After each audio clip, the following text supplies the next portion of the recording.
সেই যোগ্যতা শুধু ঈমান এনে বসে থাকলে হবে না, আপনাকে প্রস্তুতি নেওয়া লাগবে, যোগ্যতা অর্জন করা লাগবে। আজ পাকিস্তানের সাথে ভারত পারছে না, তাদেরকে দেখে দাদা বাবা দোলা ভাই বলে পালাচ্ছে। এটা বাংলাদেশের সাথে হলে করতো না, কারণ ওদের যা আছে আমাদের সে জিনিস নেই।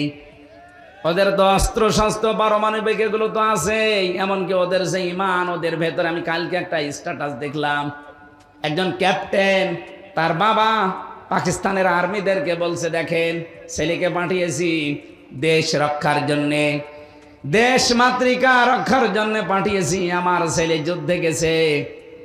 এই পৃথিবীর নিকৃষ্ট জাতি এই মুশরিক, এই উগ্রপন্থী হিন্দুরা। এই দুনিয়ার দুইটা জাতি সবচাইতে নিকৃষ্ট, একটা ইহুদি আর একটা মুশরিক। এদের বিরুদ্ধে যেহেতু পাঠিয়েছি, এমনি পাঠাইনি আমার ছেলেকে।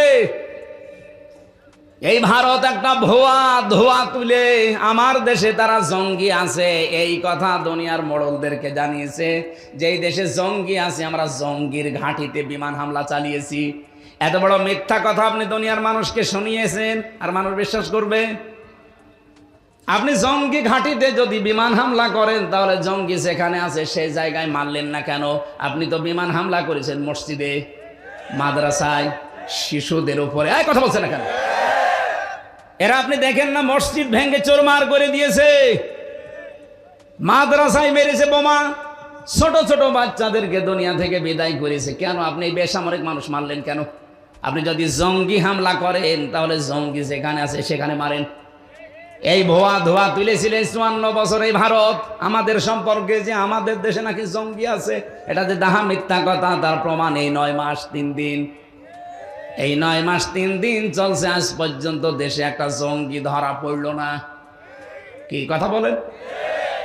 জঙ্গি নেই ওই দেশে, কারণ আমার মতো মানুষ করে জঙ্গি বানিয়েছিল। তাও জঙ্গির প্রধান নাকি আমি, আনসারুল্লাহ বাংলা টিমের প্রধান। ও ছাতা যে কি আমি আজ পর্যন্ত জানি না। কারণ এই জঙ্গি নাটক যিনি লিখত তিনি পালিয়েছে। এক কথা বলেন না কেন?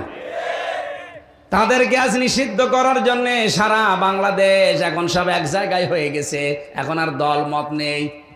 আমরা চাচ্ছি খুব তাড়াতাড়ি তাদের নিষিদ্ধ করে দেন, নয়তো প্রায় 4500 কত 4500 মানুষ অলরেডি ইন্ডিয়াতে পালিয়ে বসে আছে। তারা ওখানে বসে বসে হাওয়া খাচ্ছে না। আরে ভাই, তাদের কিছু না থাক, তাদের ব্রেন তো কাজ করছে। তারা ষড়যন্ত্রে মেতে আছে।